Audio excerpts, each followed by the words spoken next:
So, according to WebMD.com, HIV is a virus that destroys the blood cells, which is in our immune system. So once the white blood cells are destroyed, the body can no longer defend itself, so it becomes weak, and then you actually move on to the AIDS stage.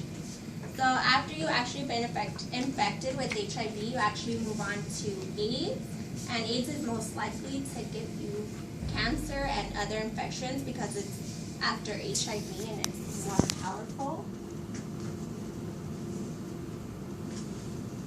So now that I have discussed what HIV and AIDS is, I'm now going to discuss the symptoms. So according to Centers for Disease Control and Prevention, HIV symptoms can include fever, sore throats, and a rash.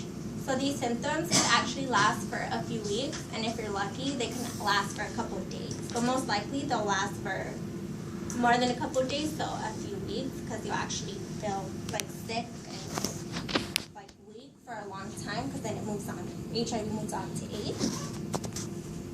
So after having the HIV symptoms, you move on to the AIDS symptoms, and the AIDS symptoms could actually determine you to have medical attention, or it can even cause you to early death, because people who have AIDS actually don't live long enough as other people who just have health issues.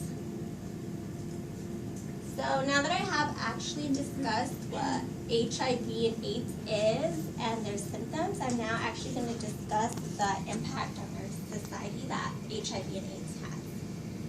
So according to AIDS.gov, Storytelling for a Spring Weekend by Miguel Gomez. Miguel Gomez describes the girl who actually went on media and talked about how she was born with HIV. So it's not like she got it because she wanted it, or it was passed on by, well, pretty much she was born with it. So it wasn't like because she was passed on by it from a boyfriend or anything like intimate. And she actually shared her story with the media.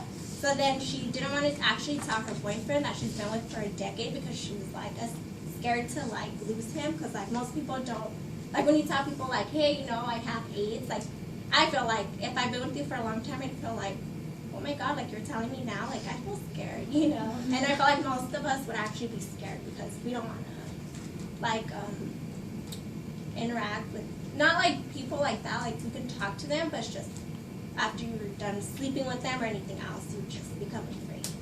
So then her boyfriend actually accepted her. This is actually a picture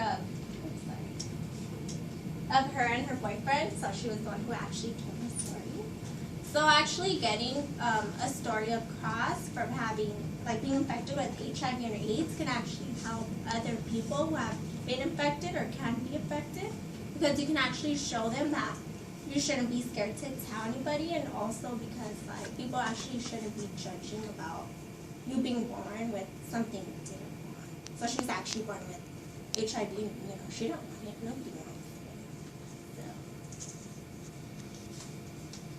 So since I have, for my first main points, I've actually discussed what HIV and AIDS are, the symptoms, what it is, and also the impact it has on society. So now that I have discussed my main 3 points, I'm actually going to move on to my conclusion. So after listening to my speech about AIDS and HIV, hopefully you can gain some knowledge more about what it is, the symptoms, and also how to protect yourself in the future, and the impact it has on our society. How people are judgmental about people who have it. And just make sure that you shouldn't judge anybody who actually has AIDS or HIV, because you never know. You could have HIV or AIDS, so just to be on the safe side, you should actually go get checked. And I'm done.